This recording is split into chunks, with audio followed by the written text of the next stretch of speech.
corriger les exercices 2 et 3. Je vais corriger les deux exercices sur la même vidéo, puisque ce sont des exercices qui se ressemblent. Dans l'exercice 2, on vous donne une suite qui commence par U1, alors que dans l'exercice 3, on vous donne une suite qui commence par U0. L'objectif de ces deux exercices, c'est de vous faire manipuler les deux types de formes d'expression littérale que vous pouvez avoir dans les suites, c'est-à-dire l'expression par récurrence et le terme général. Donc ici, on vous dit, on considère la suite géométrique de premier terme U1 égale à 20. Ça, bien entendu, c'est important. Je vous rappelle qu'il y a deux choses importantes pour les suites. C'est le terme auquel je commence et la raison.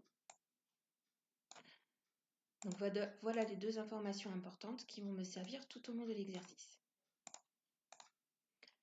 Écrire UN plus 1 en fonction de UN. Donc ici, ce qu'on nous demande de faire, c'est l'expression par récurrence. Donc l'expression par récurrence, elle est identique que votre suite commence par U0 ou U1, ça ne change rien.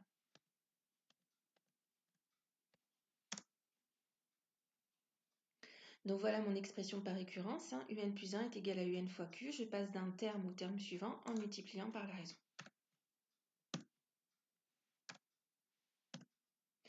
Je n'ai plus qu'à remplacer.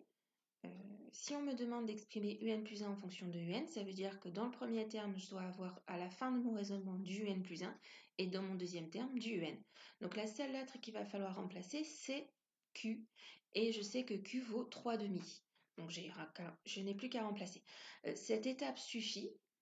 Si maintenant il y en a qui sont à l'aise avec la réduction d'expression et la simplification, on n'hésite pas à remettre le coefficient devant, puisque je vous rappelle que le coefficient vient toujours devant la variable. Donc, par exemple, ça ne vous viendrait pas l'idée de mettre x fois 3,5. On va mettre 3,5 de x. Donc voilà mon expression par récurrence.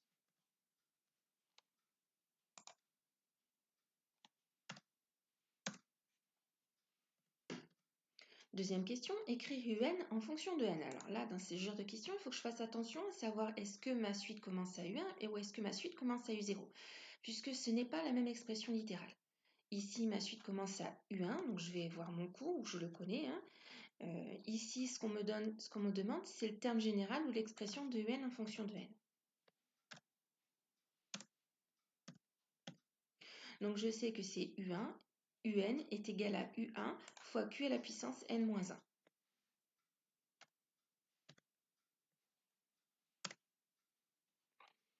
J'ai plus qu'à remplacer. Si on me demande UN en fonction de n, ça veut dire que je dois avoir à la fin de mon raisonnement, dans le premier membre du UN et dans le deuxième membre du n, toutes les autres lettres doivent être remplacées. Attention à ne pas commettre l'erreur ici de séparer. Oui, en plus je l'ai oublié, j'ai dit ça mais je vous l'ai fait. Hop. La puissance, ça reste bien UN-1. Je ne peux pas séparer ici le n du 1. Donc mon expression, c'est 20 fois 3,5 à la puissance n-1.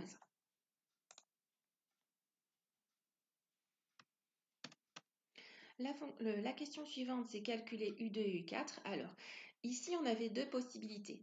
Ou on travaillait avec la formule par récurrence, c'est ce que j'ai fait, parce que je commence à U1, on me demande de calculer le terme suivant, donc il est proche, et on me demande de calculer pas le terme d'après, c'est pas U3, mais le terme encore d'après, c'est U4. Donc vous voyez que les positions de la suite, elles sont assez proches. Donc la fonction par récurrence, enfin l'expression par récurrence, s'y prête très bien. S'il y en a qui ont utilisé le terme général, c'était tout à fait possible également. Dans ces cas-là, vous ne faites pas attention au raisonnement et vous regardez uniquement les réponses.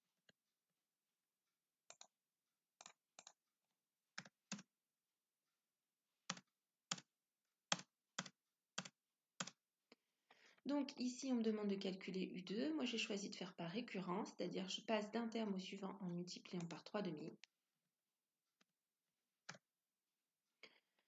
Donc je remplace, ça fait 3,5 fois 20 égale à 30.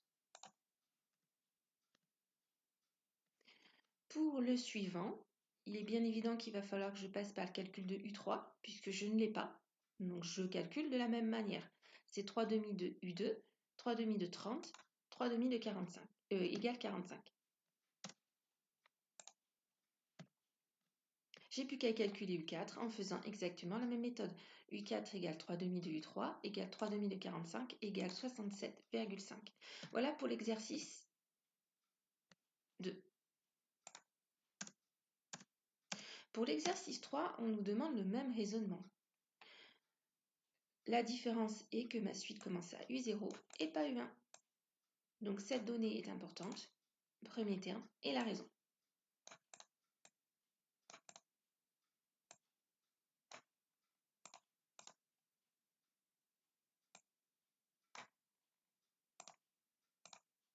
Les questions sont identiques. Exprimer et écrire UN en fonction de N. Donc c'est ce qu'on me demande de faire, c'est l'expression par récurrence. Donc ici, je vais aller un petit peu plus vite. L'expression par récurrence, ici, elle ne dépend pas du premier terme, puisque c'est la définition d'une étude géométrique. Je passe d'un terme au terme suivant en multipliant par la raison. Je n'ai plus qu'à remplacer et à réécrire ça de manière correcte, c'est-à-dire réduire. Exprimer UN en fonction de N, c'est-à-dire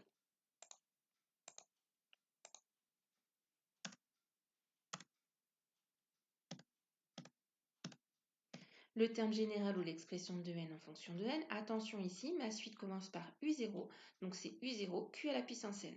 Je remplace et je réduis si je suis capable de le faire. Ah non, ici on ne fait pas, c'est vrai. Allez, la question d'après, on nous demande de calculer U1, U2, U3, U7. Alors ici, j'ai légèrement changé la technique, la méthode, puisque pour U1, je vais utiliser la formule par récurrence, c'est 3 fois U0, donc 3 fois 5, ça fait 15. Et par contre, pour U3, moi, je me suis dit, je vais changer un peu la méthode et je vais utiliser le terme général ou l'expression de UN en fonction de N. Alors, pour utiliser cette expression, ici, je n'ai qu'à remplacer le N par la valeur du rang auquel je cherche le terme. C'est-à-dire ici, je cherche le terme de rang 3. Donc, je vais remplacer N par 3. Si je le fais ici, je le fais également dans le deuxième ordre. Donc, ça me fait 5 fois 3 à la puissance 3. Je calcule et j'obtiens 135. Pour U7, j'utilise la même technique. Bien évidemment que U7, je ne vais pas calculer par récurrence parce que sinon, je vais être obligée de calculer U1, U2, U3, U4, U5, U6, U7. Donc, c'est un peu long. C'est faisable, mais c'est un peu long. Et vous voyez que là, on commence à mettre en relief. Donc, je commence à aborder un prochain chapitre que j'espère on fera à la rentrée. Donc, quand on se verra. C'est que vous voyez qu'avec les suites géométriques, on augmente tout de suite très vite les termes. Je passe de 15 pour U1 à 135 pour U3 et à U7, je suis à 10 935. Donc peut-être que cette expression, vous l'avez entendue, en plus en ce moment aux infos, on commence à en parler. C'est ce qu'on appelle une croissance exponentielle.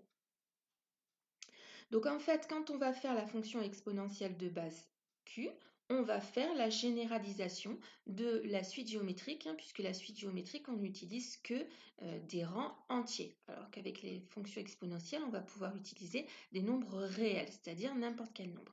Donc là, j'avance un petit peu, mais vous voyez que si j'ai choisi de faire les suites géométriques à ce moment de l'année, c'est justement que je vais pouvoir m'en servir pour introduire cette fameuse fonction exponentielle et par exemple ici, la croissance du nombre de cas contaminés par le Covid-19, elle est exponentielle, c'est-à-dire qu'elle croît très vite. Voilà, donc je vais vous faire une autre vidéo pour vous expliquer comment on va faire l'exemple 2. On va se servir d'Excel.